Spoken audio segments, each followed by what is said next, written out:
everybody. A warm welcome to Wisdom from North, the place where we're diving into the deeper meaning of life and asking the big questions. My name is Jannike, and today I'm here with John Newton, who has helped thousands of clients be freed of persistent emotional and physical pain through ancestral clearing. Now, he is a former actor. He has appeared on TV series like Melrose Place, but he has always been focused the most on consciousness and healing. And also in his 20s, he had an awakening. And he has a gift, and today we're going to learn more about that. Hello, John. How are you? Welcome. I'm great. Thank you for having me. I'm very excited. You know, when I discovered that you were on Melrose Place, I was thrilled because I watched that when I was young, like every week. That and Beverly Hills and Baywatch. So I'm kind of starstruck now. Well, I'm not starstruck by myself, believe me. I look back on my acting career and I'm like, wow, that happened. But as you said, I've been doing this I've been doing this a little longer, and I'm better at this, I feel. And this was my soul calling. I did this for free for 21 years while I was making a living as an actor, and it gave me resources and time between jobs to travel and work on people and seek. You know, I was a big seeker, like I'm sure you are. Yes, I mean, I've been an actress myself and a musical theater artist, all my life. And then Beautiful. all of a sudden, life kind of pushed me in this direction. I don't know why, but life is mysterious in that sense. And there was one of my followers who suggested that I interviewed you. I kind of identified with her. She had been on a long search for many, many years, for actually 30 years, I think. And she really resonated with your work. Like all of a sudden she felt that she started healing. And 30 years is a long time on a spiritual search. And I was very curious about your work. And I looked into it and I saw that it has to do with ancestral clearing. And that's very interesting because that means that we're actually carrying a lot of baggage, a lot of luggage with us into our lives. Can you tell us a little bit about that? Like, what are we actually carrying with us in this life? Yeah, it's a huge amount. We don't even really grasp, most of us, what we carry. And if we look at our lives, if we look at the planet, what's showing up, we can see that humanity clearly is not on track with our hearts. You know, we're not on track with being aligned with the intelligence on the planet, the intelligence of the creator, really. And so all of this stuff, or karma, if you want to call it that we carry from the past that's unresolved, it really affects our behavior, it affects our body's ability to release stress, to heal, to not move into addiction, but to have more free will and to really show up. Because I feel I'm not a big, like my work doesn't involve a lot of like goal setting and positive thinking and all that, because I feel like that's already in our heart. And this is about clearing the stress, clearing that old hurt that maybe is stored in our nervous system that really does affect our quality of life and affect our soul's purpose from showing up. Is there some truth in that, some pain and I guess heavy things are like stored in generations for 7 generations or something like that? Or is that just a fairy tale? Well, there's certain indigenous communities that taught the 7 generations. I go way back. I go much farther than that. And I actually infer all time, space, and dimension, because some people believe in our soul having had an experience before this one, as far as we say other lifetimes. I don't tell people what's true for them, because if they're Christian or whatever their religion is, they might not believe that. So I don't put that on anybody, but we do include it because it certainly doesn't hurt. And we can get into that because that's pretty cosmic. If you start to consider, like, my soul came into this family, there had to be something prior to this family experience for this to happen. I feel that everything in the universe is physics. Nothing happens without some cause.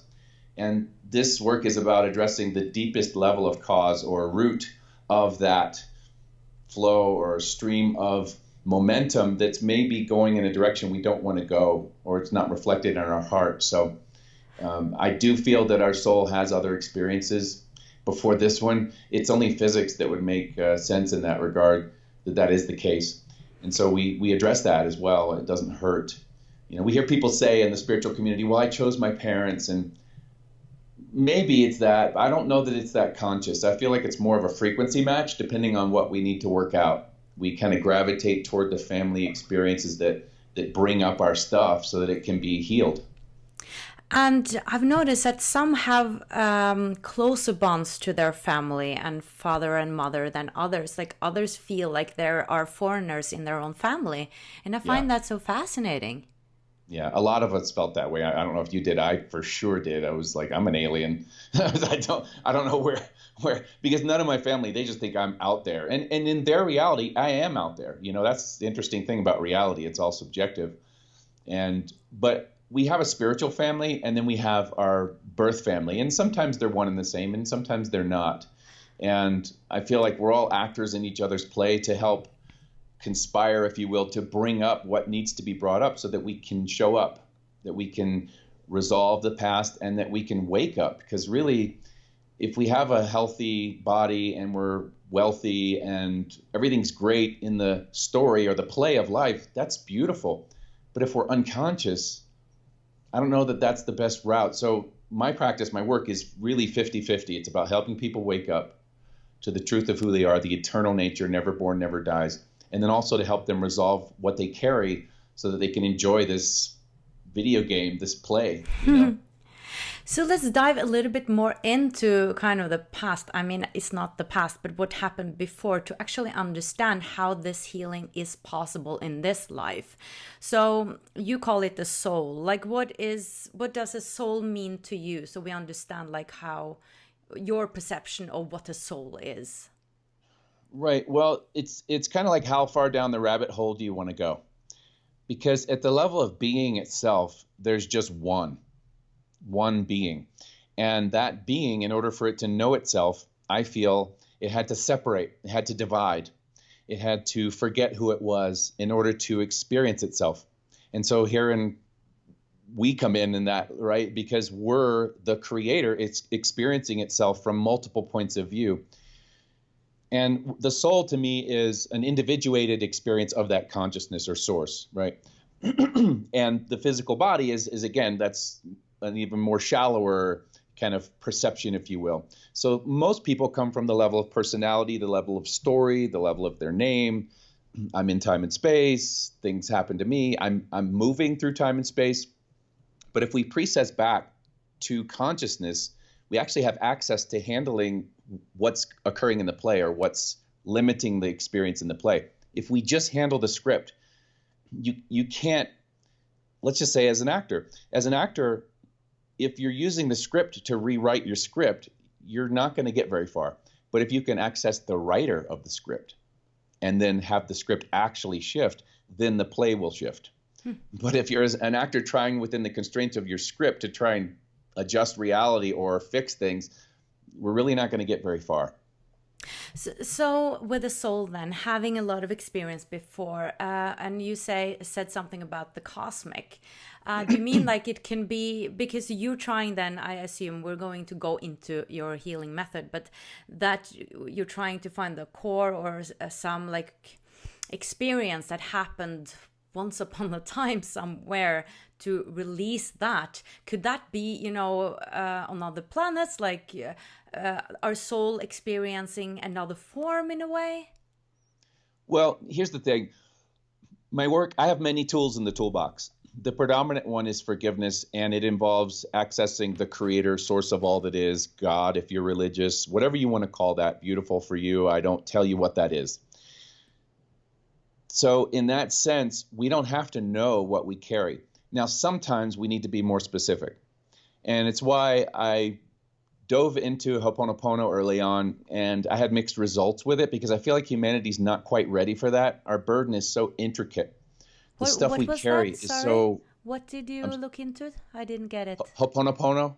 What is that? It's an ancient Hawaiian forgiveness practice. We can get into that. But the point is, it's very simple and refined and powerful. But as I said, however, I feel that we carry too much kind of woven in, too many angles on what we carry for that to be as effective as it eventually will be. I do feel eventually we'll move toward that. So when we use the intelligence of creation to access what we carry, we don't really need to know everything. The mind wants to know everything, but it doesn't necessarily have to. But sometimes it's important for us to kind of, and you'll see in the work if we get into that, you'll see that sometimes having that perspective on what we carry and our part in it can help us to release it even quicker. Okay, so you don't need to know what it is. No, because no. I mean, I assume it's so complex. Like that's what I have trouble understanding. Like if I've lived all these lives, all these places, I mean, where do you start? Yeah, no, my biggest thing in 2020, no, it's been 32 years that I've been doing this work. This is my 32nd year starting this year, is to make it as simple as possible, to make it so accessible. I mean, aren't the most beautiful, sweetest things in life just simple? Holding hands, a sunset, walking in the snow, making love. These are just beautiful, simple experiences. The mind wants to complicate.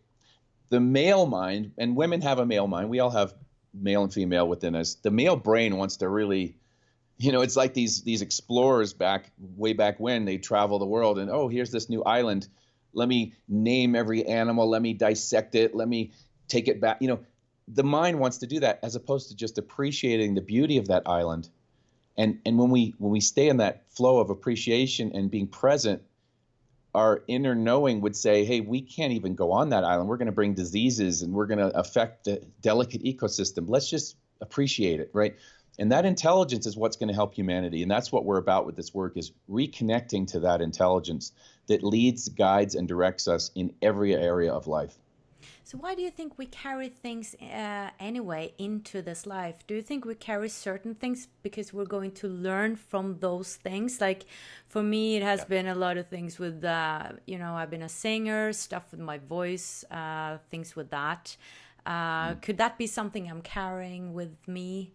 And in another life, I'm carrying something else that is my main purpose to learn about. Yeah, that was about 5 different trajectories we could go on to address that. I'll say the first, I feel we're here for one reason as well, 2 reasons. One is to experience everything in creation. But even that's a little misleading, because really, what are we experiencing? If we're the I am that I am, if we're the creator pretending to be this human individual, we're really here to experience everything that we're not, so that we can see what's left. We can see that which we are. And so this leads to the other reason I feel that we're here, is to have that experience of waking up. So in order to have an experience of waking up or being conscious or enlightened, whatever you want to call it, we have to first fall asleep, right? In order to experience a meal, to feel and appreciate that meal, we have to get hungry. So many people, I feel, in this planet at this time are working up their appetite, right? They're not on the journey necessarily to waking up. But if we get alone enough, if things get far gone enough, if we feel the all is lost or the dark night of the soul or any of these things, it's going to have a calling within us, because nothing's going to work out there. Everything out there that's going to fix it is temporary. And so we go into the deepest search. And that, to me, is the most rewarding, because that's really waking up, experiencing the self.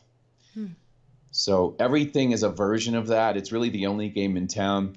That's why I don't judge other people on their path. Well, they're not into meditation. They're not doing yoga, and they should be. Well, no, they're exactly where they need to be, right? Yeah, I believe that too, that everybody has their own path and their own learning. That's why we Sure. can't really judge anybody. So tell us a little bit about your method, because I've heard it's so easy in a way, and it's so efficient, like it works for people. And so how do you work with people when they have like an issue? Like especially I'm interested in emotional issues. Like you have a pattern, maybe you attract the same thing again and again. Maybe you are aware of it, like for instance that you can't meet a girlfriend, or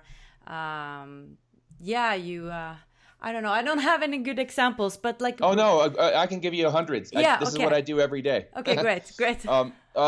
Weight is a good one. Yeah. People have a weight that they want to be, and they say every January 1st, right? Oh, I have this weight. I want to be in my bathing suit by April and feel good about it. And cut to, you meet them a month later. How's that weight thing going? And they're like, at the all-you-can-eat steak buffet. And it's not their fault. The thing is, we say what we want with our mind, which is about 5% on a good day of what we're really putting out. So it's really about addressing what's really pulling the strings. because we can say one thing with our behavior and then this other behavior showing up. Right. So there's intelligence. We're not lacking intelligence. We survived and evolved from primordial soup. We have within us intelligence. Is it a matter of worthiness? Does God love some of us more than others? Really? No, right? So it's got to be something that's in us. Now, going back to your original question that you had earlier, because it ties in with this, I feel all of our burden comes from one gift, quote unquote, that we got from the Creator. And that was free will and the ability to reason. I don't know that many other animals, we could say dogs, dolphins, have that ability. We could debate that, but it's not important. The important is we have the ability to reason. We have the ability to assign meaning to things. So let's just say, going back to Adam and Eve in the garden, this is a great story, whether it happened or not. I'm not here to say that. God kicks us out of the garden. What do? Right? Let's just say we have the ability to reason. Oh, I must be bad. I'm not enough. God doesn't love me. Life's not fair. Right? So now that's part of my program. Right? So now I go forward in life, and that program is affecting my perception. It's affecting my worthiness. It's affecting what I allow in. It's affecting everything. So cut to 50, 100, 1,000 years later, here I am with this weight issue, and I'm like, I want to be thin. It's in my heart, but it's not showing up. I can't say no to Doritos, or my thyroid's off, or whatever. So if you just look at the physics, it's got to be from something in the past. So, well, I don't know how to handle that. No, that's not entirely true. I do know how to handle some of it, but the Creator really knows how to handle it. And that's whatever you understand your higher power to be. You ask humbly and gratefully to the Creator, and we use a technique called forgiveness. It's not your father's forgiveness. It's probably something more, because we include humility and gratitude and the truest meaning of forgiveness, which is to offer up or forego. Most of us have been trying to get rid of, and that just empowers the thing we're trying to get rid of. So it's really about letting go. And in that beautiful recipe that we use, we have 5 techniques. That's one of them. That's about 80%. It's so incredible because you don't have to know, as you were saying earlier. You just infer whatever it is that led to this issue, this situation, condition, block, pain, dis-ease. And sometimes in seconds or sooner, the infinite gives us what we ask for. How is that different from just saying, God, please, can I just get a girlfriend? Can I just get a boyfriend? Or God, can I please get thin? Please. I mean, that's also asking. Is it the way you're asking? It's the way we're asking. It's the frequency and the depth of the connection that we ask within. There's like a framework or a space. It's matching frequency with the Creator through specific words that direct us into that. Even if we don't feel it or believe it, it doesn't matter. This technique works with atheists. They don't even have to include the Creator. An example would be if, let's say, you had a child. Your child didn't call you mom. Your child didn't even believe you were its mom. Are you still going to feed it if it asked you humbly and gratefully, said, Mom, I'm really hungry, or no, excuse me, not Mom. I'm really hungry. I don't know if you're my mom. I don't believe you're my mom. I don't believe in moms. Would you please help me have some breakfast? I'm hungry. Are you going to feed the child? Sure. Yeah, you're going to feed your child, right? So, but it's kind of more complicated than that, and it's also more simple than that. So it's about frequency. I mean, that makes sense in a way, because I've heard or interviewed some people who had near-death experiences, and in a way they prayed before, God, please, help me with this, help me with that. But they said that it was more intellectual. I remember one person said that. And then when he had this experience, he really understood prayer in a way. How to pray with your heart and how to actually listen. He said that prayer is a lot about listening, actually. Yes. Not just talking yourself and how did that sound? Let me rephrase this, God. But still, that's a great piece. And I just want to comment quickly on that because it's very important. Let's say we could snap our fingers and our Tesla would show up. Let's say we could snap our fingers and Uncle Larry's cancer would evaporate instantly. What if it's not about having the Tesla? It's not about Uncle Harry being instantly well. What if it's about the journey? And so if we don't incorporate what that journey was about in our experience, would it serve us to get that end result? And so I feel, and because the nature of how we offer the prayers, it is not telling God what to do. It's not saying, give me the Tesla.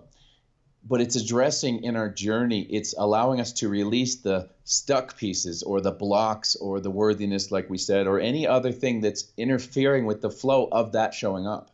So in a way, we get the result, but not because we're kind of in a frequency of give me or gimme, right? But in a frequency of humility, in a frequency of non-attachment, and in a frequency of releasing what we carry on our end so that the reflection can show up to reflect what we carry, which is not the block or the resistance or fear. So I find that fascinating that in one sense, you are actually praying or asking or saying or having an intention. In another way, we have all the power within us, but still we're saying it out loud to kind of something external, it seems like. It seems like it, but that's the illusion. Okay. Yeah. I mean, again, how deep do you want to go with your perception or awareness? Do I, as a personality, have power? Do I, John, have power in my life? Well, maybe sometimes. But if I really look at the big picture, the personality doesn't really have a lot of power, does it? But the eternal part of me, the being part of me, the part of me that's one with that, there's no conversation about power or not, because you have lightning available. You have the forces of nature available because you're one with that which created it. Now, there's a fail-safe in there, thank goodness, because people like Hitler didn't get all uber powerful by using that connection, because he did have a lot of spiritual tools. Hitler was fascinated with spirituality. He sent many different units into Old Kingdom Egypt and other places we won't get into to uncover and discover these hidden secret tools of manifestation and power. And luckily, the system has a fail-safe in it. Doesn't mean there can't be harm created, but it's not permanent. It's not like we can go off on some random creation where it's just, a negative cycle of hell, if you will. So luckily, that doesn't occur in creation. Wow, so, but wow, that was interesting. But what about free will then? Well, exactly. That's why we say, do I have free will in and of this personality? Or does the being part of me have the free will? And I'm not saying you don't have free will as a person, but here's the paradox. The more the person or personality aligns with consciousness or the creator or the I am that I am, the more I let go, let God, paradoxically, the more power I get. Right. And it's kind of brilliant, because if I had a lot of power as the personality, and if I was asleep and there was a big ego and one wanted to control, or, that would be dangerous, right? So the paradox is, the more we let go of external power, the more true power we have within us. Right. Yeah, so let's get more into letting go, because that's kind of surrendering in a way. Yeah. And in a sense, like, I can't put that together with manifesting, but because if you want to manifest something, you do want to manifest it, and then surrendering and be like, okay, I'm gonna let this, Tesla go, if it's a Tesla. I mean, it's very superficial, but if it's a Tesla, then if you're letting we'll say Cadillac. Okay. I'm sorry, I didn't mean to be superficial with the Tesla. No, I was just thinking of something that most people would relate to. Yeah, but we like Teslas. I do, at least. Yeah, so you really want that Tesla, and then surrendering and letting go means that all of a sudden perhaps you don't get it in a way. You have to be prepared that you're not getting it. Let's say I'm Martin Luther King. It's 1962, 59, and I want to win the lottery, and I'm going to use my free will, and I'm going to manifest that, and I do. Martin Luther King wins the lottery in 1959. He gets $1 million. Would that have served him? You see, if we manifest, there's so much about manifestation in the world today, and especially in the spiritual community, and that's a beautiful thing. We do want to manifest. We're not here to suffer or play small. However, would we really want something if it didn't serve us? Now, Martin Luther King gets that $1 million, and he goes off and starts opens a country club, or who knows what he would have done? Who knows with that amount of cash in his face, it might have changed the trajectory of humanity. It might have changed his mission, what was in his heart, right? So if it served him, then he would have won it anyway, right? However, do we want something that doesn't serve us, even if our mind says we really want it? And I would say absolutely not, especially if we're truly on the path. So, again, I don't usually get into the mental kind of debate and discussion. I just stay what's true for me. I stay in my heart. I allow the flow of life. And what I found is the less attached I am to manifesting, the more I manifest. It's a paradox. An example, let's say one is single and one is at a restaurant or a bar waiting for friends to arrive, and someone comes up and let's say they're attractive, they have all the things you might want in a mate, a partner, but they just are desperate for you. You can just feel their desperation. They're just like, hey, and trying really hard and laughing and all that, and you're like, excuse me. It's like you want to pull back because that desperate energy is kind of not feeling good in the heart. It doesn't feel organic. It doesn't feel like, it feels like there's an agenda. So if the reality that we experience is a reflection of what we carry, if we're putting out that desperate kind of, grasping, holding on energy, what's going to be the reflection of that? I think it's an important question because I think it's challenging to find that balance, because we do want, I think a lot of people do want to create things in their lives, and when they are not successful in getting that job, why haven't I more followers, or why aren't more people buying my book? You want to reach out, and some schoolings are saying that you need to focus on it, be persistent. And others are letting go, and I think it's a fine line there. I think it's yes, you need to have that energy, that's what I want, the universe, ask for it, but at the same time letting go. And I don't think that's the most easy balance to find. I mean, it seems very natural to you, but to me, I find it very difficult sometimes. Well, I find it so sweetly simple and obvious. I don't even have this debate with myself, but I know you're right. A lot of people still, but that's the mind. Are we tired yet, right? Because all the manifestation in the world isn't going to take us to the place that we want to go. We might think it will, but look at Hollywood. Look at how many actors got all the fame, all the success, all the material stuff that they wanted, and they just feel like this is everything, and they still feel empty. Yeah. And then, of course, we can see the propensity of suicide and drug abuse and other things. I've been there for 25 years in Hollywood. I've worked with these people. I know.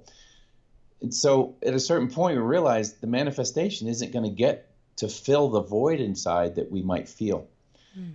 Let's fill that with consciousness. Let's see what's inside, and then allow the manifestation to reflect the full heart, the fullness that we are. Most are seeking the manifestation as a substitute for being. And it's a long and winding road that leads you back to your door. So let's come home and be present and see what's here. It's just a matter of where we are. There's nothing wrong with manifesting. I went through a whole period of that. I did firewalking. I studied with Tony Robbins. I bet you could name 50 of the great manifestation coaches or teachers. I either went and studied with them or I did it on my own. And everybody kind of goes through that.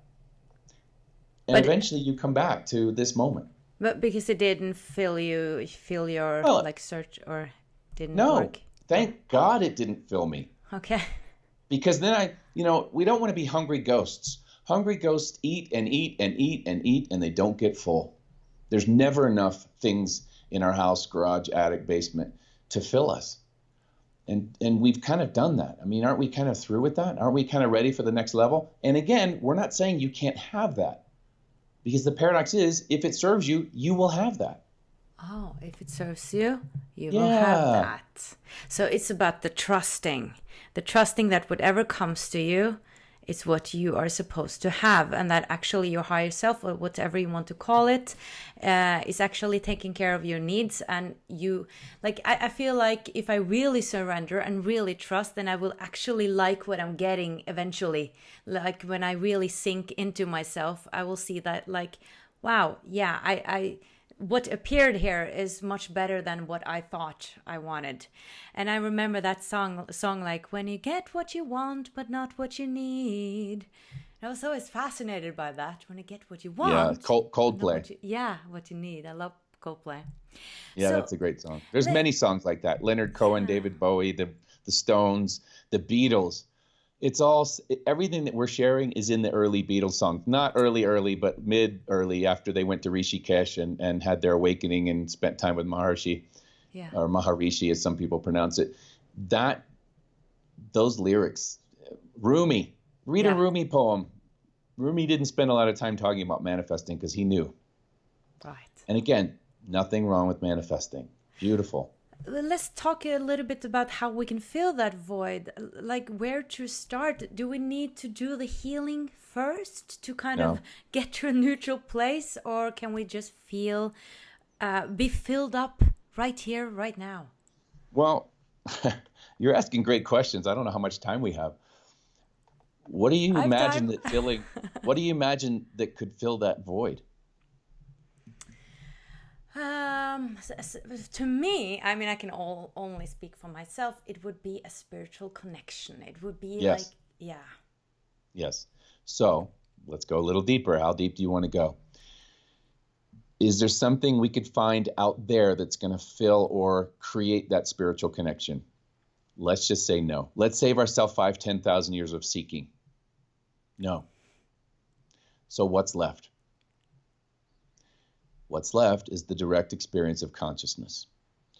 What's left is, who am I? Now, when the mind answers that, again, that's another 5, 10,000 year journey. We don't have to go down that road because the mind can't contain who you are. Who you are contains the mind. So if we're seeking to understand and we're going to let that be the answer, whatever understanding we get, it's not going to fill you. So this is probably another call that we could do at some other time, another interview. Let's stay on the path of what we're originally dealing with, what your question was perfect when you said, do we need to heal? Do we need to resolve? And again, that's what I feel we do both. Is one dependent on the other? Well, yes, waking up is not dependent on healing. Healing is dependent on waking up-ish. Not really. But to me, to enjoy the fruits of this planet, we have both. So we do both. We offer both. The invitation to experience being, consciousness, the self, creator directly is always present. It's woven through the work. It's woven into the prayers. And then while we're at it, let's release some of the stuff we carry that's blocking us from manifesting. Physical, emotional, spiritual, sexual, financial, any of it. Because that's what we do. Can you talk a little bit about your healing method again, just to go back to that? Because you said that there were like 5 tools. One of them were releasing, forgiving, and there were others as well. Yeah, Ways, 5 techniques. One I don't techniques. teach or talk about. I don't feel that it could be misused. So I don't use that in my practice of teaching when I show people, therapists, doctors who want to learn these techniques that I offer, or just anyone that wants to help themselves or their family. I don't talk about that too much, and definitely don't teach it yet. But the 4 others are very palpable, very learnable, very specific. We'll get into 3 today. But the predominant one is the forgiveness prayers. They're very simple. It's a formula. It's a recipe that's repeatable. It's accessing source using forgiveness, humility, and gratitude. And we could experience that if you want. To me, that's the best form of me talking about something that, ultimately can't really be spoken about, but experience is better than words, right? I feel. Do you want to do it now, you mean? Sure. Yeah, Yeah. I'm open to it. Yeah. Okay. So we could ask you, do you have something physical or emotional that you want to address? Now, here's the thing. You don't have to tell me what it is if it's personal. Okay. So Good. no, I'm saying, like, if there's something personal you want to clear, you don't have to tell me what it is. You don't have to tell any of us. That's a beautiful thing because, like, I work with a lot of people that you can't even imagine. It's whatever. I mean, politicians and, world leader kind of people and famous people and Academy Award winners and studio heads and all these people. They don't want anyone knowing their dirt, but they can clear it up. And that's a beautiful thing. But we're just giving you that out. If you want to share what it is, that's great. It could be physical pain, it could be tight back, neck and shoulders, something in the body, or it could be some emotional hurt or a phobia. I can say that it's a pattern that I'm very aware of, and I really want to move on from that pattern, and I can't seem to move on from it. Okay. So do you want to share or no? Is it personal? No. It's too Good. I love this. too private. Good. So just close your eyes. Where do you feel the effect of that in your life? The frustration, the judgment, the what is wrong with me? Why can't I get past this? Where do you feel that? In my chest. Yeah. What's the 0 to 10 of discomfort in the chest? A 3 right now. And 3's not really the level I like to work with. So let's get related to the impact. Are you okay if this continues for another 20 years? Oh, no, God, no. There. Now it's about a 7 or 8. Yeah. Where do you feel it now? Where do you feel it? Well, I feel it here. Now, let me work silently. I'm going to use some forgiveness prayers to address what I feel this might be related to. Notice what you feel in your body while we work. This will take about 45 seconds, maybe less. And then you notice your body, okay? Okay. All right, one moment. Okay, good. Now see how that feels in your body. Well, I don't feel anything, actually. Yeah, what a blessing. So we get what we say. In other words, if we're grateful organically for what we receive, we get more. Some people, we won't mention specific types because we notice it can come in different patterns with people who've been let down a lot, let's say. They find something new in every moment to be upset about or frustrated, or they find the new. But I'm like, wait a minute, you just cleared, not you, one just cleared a tumor, and now they're upset that they had migraines for 20 years. Okay, well, they're different. Let's address each one. Let's see if we can, so we want to see what we feel, get a sense of the pattern, get a sense of moving forward. How does that feel to do so in your life? Because you felt a lot before. You were, you. Well, me. Well, but I'm so focused, Feel in your body. It's what you feel that matters. If I tell you a joke and it's not funny, you won't laugh. If you have a thought in your head about this pattern, but it doesn't have a charge, it's going to fall away like a scab that served its purpose. That's why we want you to see what you feel instead of what you think you feel or what you think. Just see what you feel. How does it feel in your body? Well, I feel good now, but if I think about it. Let's say, not you, let's say I'm married to someone and I say, I love you now. That's not love, is it? So in other words, you're qualifying. I feel better now. The subtext of that is, but I'm not going to feel better later. So we need to address the letdown. Get a sense of everyone that let you down in your life. Everyone. Don't tell me who it is. Don't name them. Just close your eyes. Get a sense of them. You don't even have to picture them. Just get a sense of them. They're all in a room. A big room. What word do you like for your higher power? What word I would like for my... Oh, okay.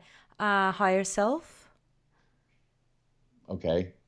Like creator, source, divine mother, all that is. Okay, the universe. Because higher self implies higher me. Oh, okay. But if it means the creator to you, let's use it. I just want to clarify, we're going to the highest authority available. Okay, the universe, I guess. How about what created the universe? Okay, sure. Just say all that you are. You can say it out loud. All that you are. All that I am? No. We're inferring the infinite creator of all that is. So you're speaking to the creator. You're saying all that you are.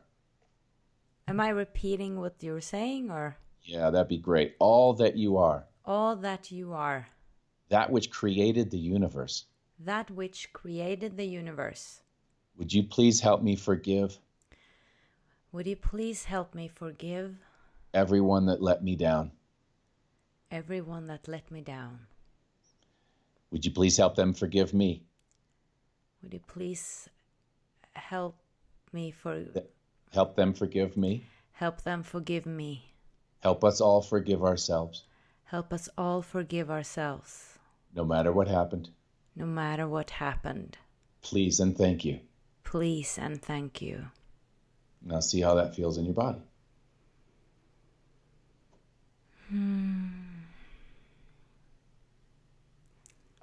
I still feel something in my chest, but I don't know what it is. Okay. Just feel what you feel. How does it feel to move forward in the area of your pattern? Do you feel that it has power over you? Do you feel like you have, I don't want to lead you, but how does that feel to move forward? I'm excited to move forward. I really want to. What's the but? Because you're still in your head about it. I want you to tell me what you feel. What you feel is there's an opening, there's warmth, there's some sensation. You see, that's not a judgment. We automatically go back to our mind to reference reality, and it doesn't work. So this work, as I said, is about dropping deeper than the mind into being, into your heart. This is about actualizing spirituality, not mentalizing. I'm not saying you mentalize. No, but I'm realizing that I am mentalizing it a lot. I know. But that's okay. That's why I'm having you notice sensation. We're training your nervous system to be in your truth, to be in the present right here. I'm very specific with my language. Most people don't hear it and they go off and do the normal thing the mind used to do, but that's okay. We're addressing that too. Well, I feel very excited. Yeah, trust that. Mm-hmm. Trust that, because that excitement. Yes. Yeah, you want to burst out. Yeah, that excitement is a frequency match with what you want to manifest as far as your area. I won't say it.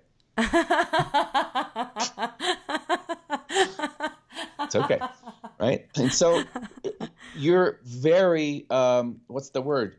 If people could see your face now, I don't want to say attractive because that implies a physical thing. It's undeniable. You show up with that energy, the whole room is going to be like, whoa, who's the goddess that just walked in? I'm not kidding. Wow. Yeah. You'll have people write in and tell you that. Your energy right now is literally, you're like the sun, like beaming.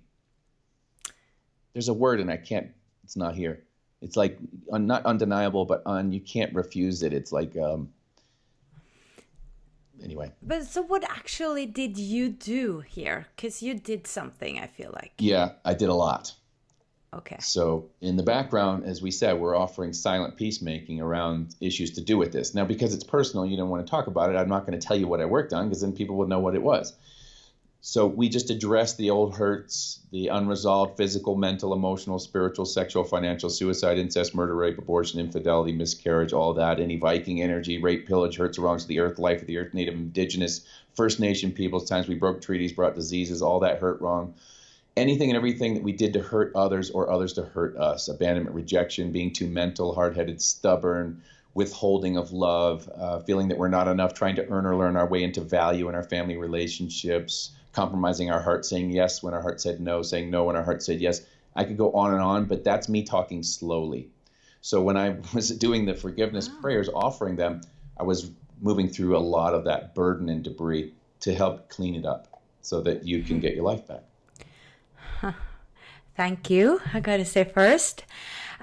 So you clearly have a gift. Now, do we all have that gift? Yes. Okay. Absolutely. And because you won't hear me call myself a healer because I'm not doing the healing. The creator's doing the healing. Source, the universe, if you like that term, it implies the universe, not what created the universe. But if it means something to you, then use it. I just wanted to clarify that for people. So that's doing the work. And the beauty of that is I don't take stuff on. And that's a big piece, especially for a lot of people like massage therapists or psychotherapists or dentists. Anyone who's working with people, we could be taking stuff on and not know it. And that's a big piece for a lot of people. So this work involves releasing those ties or tethers or unhealthy cords, not cutting them, but releasing and owning our power, our free will, and not taking stuff on. So you're kind of tapping into something here? Is that, or are you're matching a frequency, or what actually happened? Was it that I had an intention, I wanted, to heal, and you're kind of supporting me in that, like opening a space or something like that? I guess my mind is trying to understand now. Yes. How's that working for you? Let me ask you a question.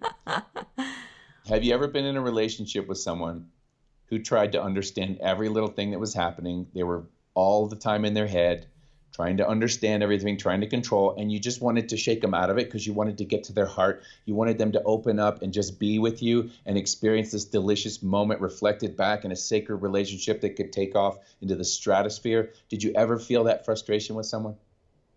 Yeah. Yeah, all of us have. Well, we're that way with ourselves.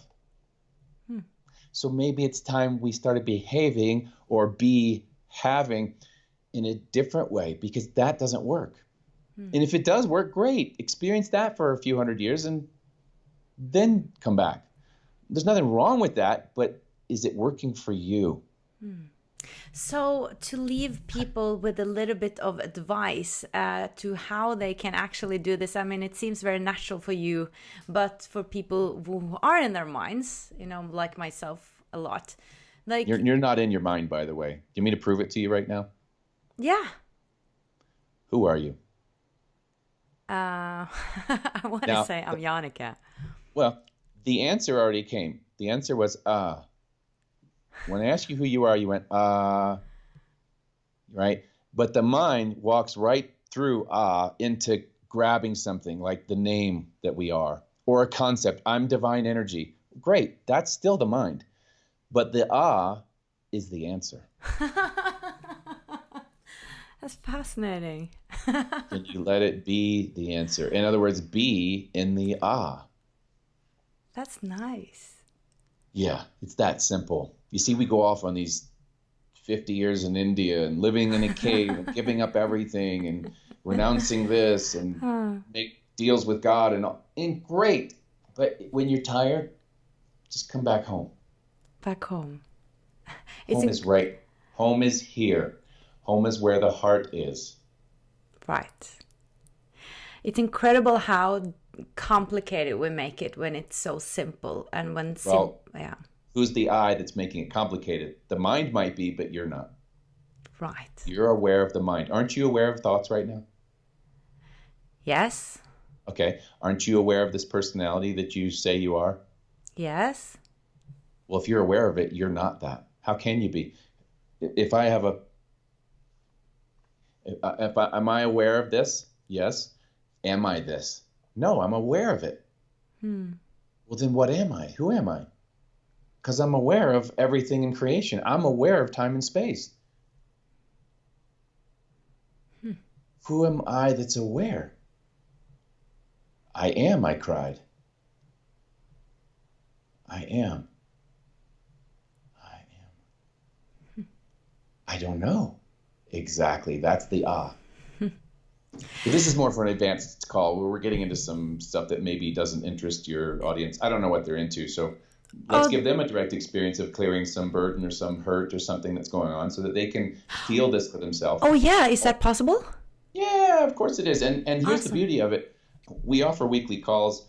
Most people in the world aren't on the live call because they're in another time zone. They listen to the replay and get the same effect, the same help from a replay. So people can watch your replays and feel your love and your attention and the beautiful energy that you're putting out through the replay that you're offering them on, does this go on YouTube or on your channel or something? YouTube. Yeah. Yeah, they can get your healing energy from watching your videos, even though they're not live, because it's not necessarily you. You're tapping into a universal energy that's beyond time and space.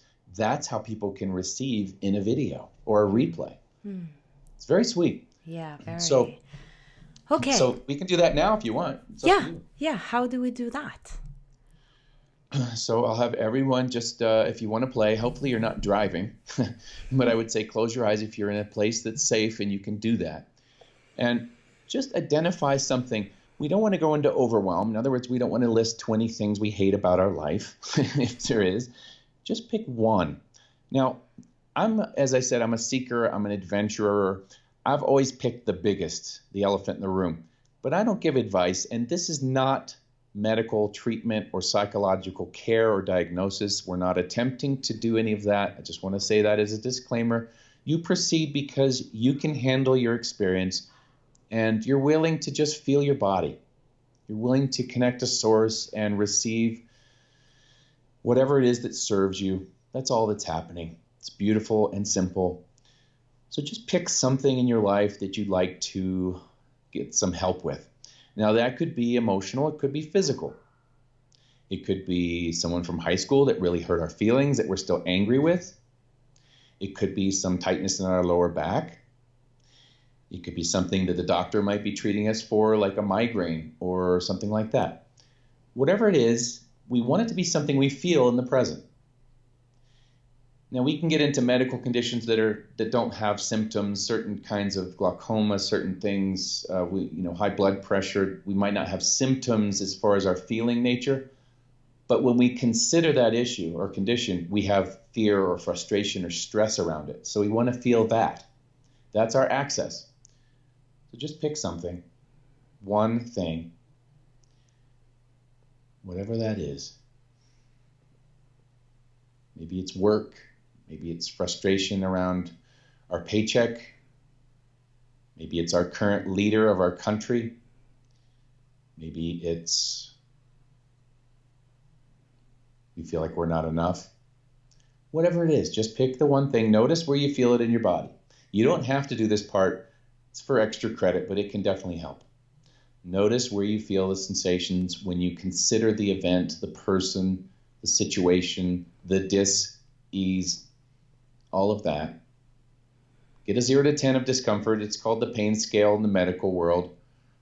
We work a lot in hospitals, and it's a very common and useful gauge. So just get a 0 to 10.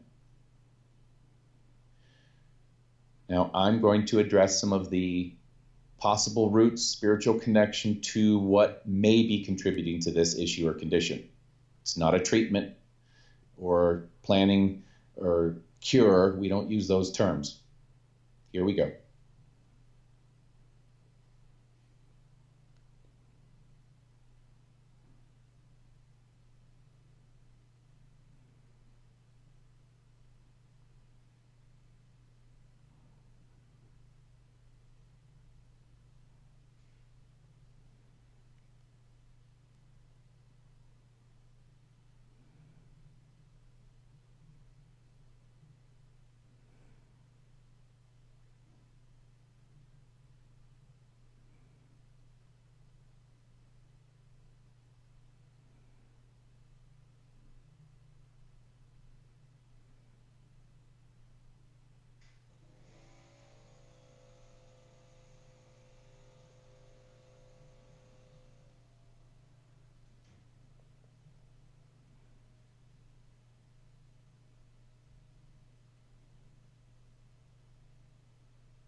Okay.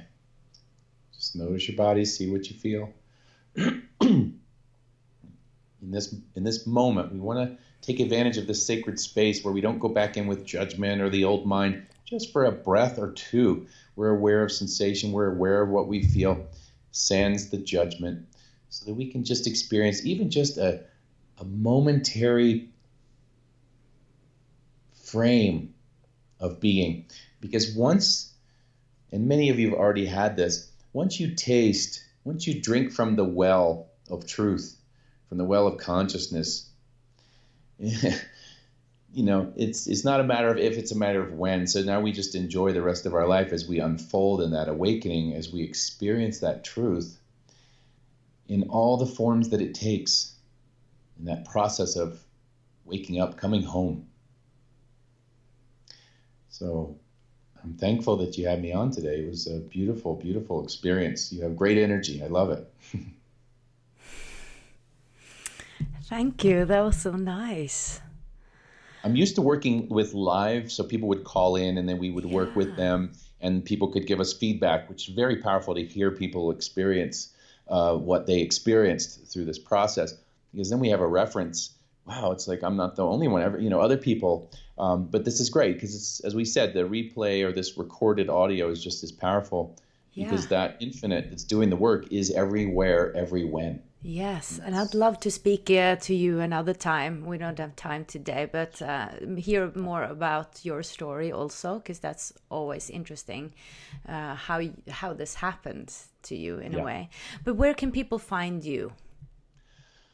Sure. I have a website, Health Beyond Belief, or johnnewton.com, JOHNNEWTON.com. And there's free stuff on there. There's videos. We offer a weekly call series, which is a beautiful way. We have a different topic every week. We share insights and knowledge in that specific topic. And then we offer clearings. And you can raise your hand and we can work one-on-one in that setting. But there's a free one on the website always, so you can just check that out and see what you notice and see if you feel it's for you. Because I feel like we know it in our heart what serves us. And if we listen to that, the best divorce attorney on the planet is your heart. Because it will guide you. It won't even let you get into a harmful or hurtful relationship if you listen.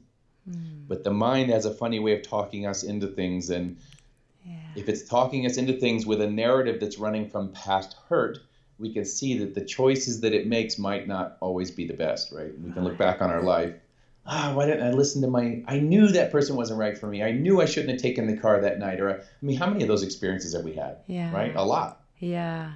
And so when we listen, we don't have to go down that road. We don't have to have that karma in our life. And you're coming to Europe. Just wanted to ask you about that, right? Yes, soon. At the end of this month, I'll be traveling to, we're going to Ireland, Scotland, and London. We'll be offering group events in London. So if anyone wants to come,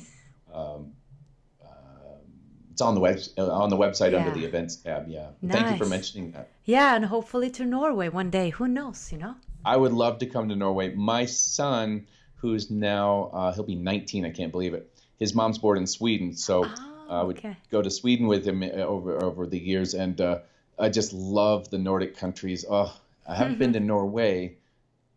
Or wait, Oslo's in Norway? Yes, that's where I live. Yeah, I feel like I've been to Oslo. I've been to so many places on the planet. I don't have a lot of left brain. I can't remember. With the Oslo fjord, and it's so beautiful here. Yeah, I didn't get to explore all that. So if it was maybe just Oslo for the day or at the airport, which would be the worst. Oh, you need to come back. We would love to have you.